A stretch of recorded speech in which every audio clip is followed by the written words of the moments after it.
Assalamualaikum warahmatullahi wabarakatuh. Perkenalkan, nama saya Hilmari Cynthia dengan NPM 202620112009 dari kelas TIK 20A. Saya akan menjelaskan tentang perilaku antar kelompok dan manajemen konflik untuk memenuhi tugas pada modul kelima pada mata kuliah perilaku organisasi. Sebelum kita lanjut ke materi, kita harus tahu apa itu definisi dari kelompok. Seperti yang kita tahu, kelompok merupakan kumpulan dua orang atau lebih yang berinteraksi dan saling mempengaruhi satu dengan lainnya, dan dibentuk bersama berdasarkan pada interest atau ketertarikan dan tujuan yang sama. Hubungan antar kelompok. Hubungan antar kelompok adalah interaksi sosial antara dua kelompok atau lebih. Kelompok yang saling berhubungan ini diklasifikasikan berdasarkan kriteria fisiologis dan kebudayaan. Nah, faktor yang mempengaruhi terbentuknya hubungan antar kelompok ini yaitu rasialis, etnisias, seksisme, dan ageisme. Terus kenapa sih pentingnya bergabung dalam kelompok? Seperti yang sudah kita pelajari pada pertemuan keempat, kenapa orang-orang cenderung membuat kelompok? Karena biasanya dalam kelompok ada beberapa hal yang akan didapat dan hanya akan didapatkan ketika kita berkelompok, seperti keamanan dan lainnya. Terus apa itu konflik? Karena kelompok juga akan memberikan timbal balik, akan saling memberikan manfaat gitu. Terus apa itu kelompok konflik? Konflik merupakan suatu proses di mana satu pihak menganggap bahwa pihak lain menentang atau menghalangi kepentingannya. Di sini ada dampak konflik terhadap organisasi. Dinamika konflik yang meningkat menilai dampak ini dalam kelompok.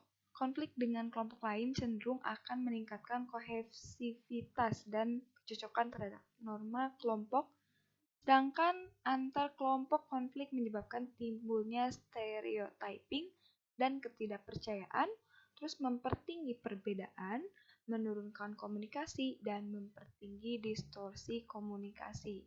Jadi konflik ini tuh akan memecah belah apabila dalam satu kelompok akan memecah belah kelompok tersebut, dan apabila antar kelompok itu akan menimbulkan stereotyping dan ketidakpercayaan, terus mempertinggi perbedaan antara satu kelompok dengan kelompok lainnya, dan akan menurunkan komunikasi antar kelompok dan kelompok lainnya.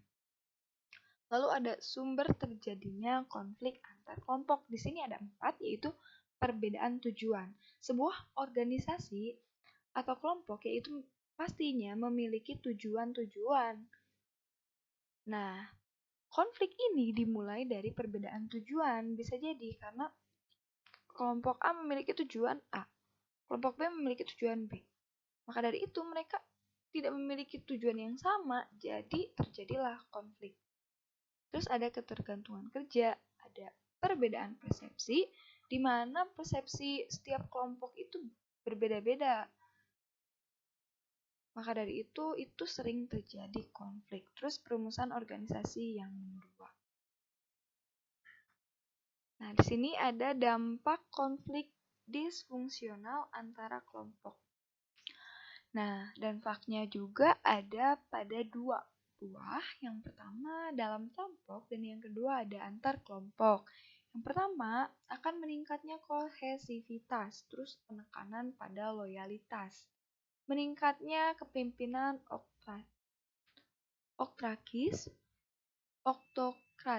dan ada fokus pada aktivitas. Jadi mereka itu udah hancur saja gitu. Karena penekanan pada loyalitasnya pun tidak akan bagus gitu. Terus ada perubahan antar kelompok. Ada distort perception. Kalau distort perception itu dalam situasi konflik masing-masing kelompok menganggap dirinya lebih penting dibanding kelompok lain.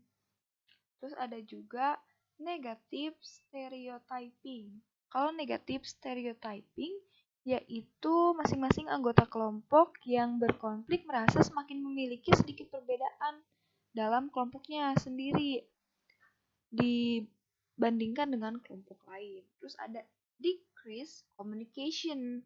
yaitu komunikasi menurun sehingga mengganggu hubungan kerja antar kelompok. Proses keputusan terganggu, pelayanan kepada pelanggan terganggu. Jadi kalau misalkan antar kelompok dalam suatu organisasi itu mengalami konflik, maka akan mengalami decrease communication. Mereka mengurangi semua komunikasi di mana nanti akan mengganggu beberapa proses dalam melakukan atau menjalankan tugas mereka. Lalu ada pendekatan atau pengelolaan konflik antar kelompok. Yang pertama dengan metode pendekatan dominasi, yaitu menyelesaikan konflik dengan cara memberikan perhatian yang maksimal untuk memberikan kepentingan kelompoknya dan memberikan perhatian yang minimal untuk memenuhi kepentingan kelompok lain. Jadi kalau dominasi itu memberikan perhatian yang maksimal untuk kelompoknya dan memberikan yang minimal kepada kelompok lain. Di sini ada yang kedua yaitu pendekatan akomodasi. Kalau ini tuh penyelesaian konflik dengan cara memberikan perhatian yang minimal untuk memenuhi kepentingan kelompoknya. Berarti ini tuh kebalikan dari dominasi, di mana pada pendekatan ini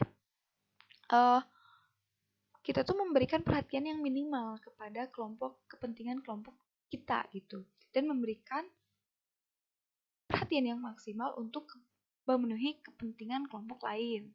Lalu ada yang ketiga yaitu pendekatan penyelesaian masalah. Pendekatan ini berusaha untuk menyelesaikan konflik dengan cara memenuhi kepentingan kedua kelompok.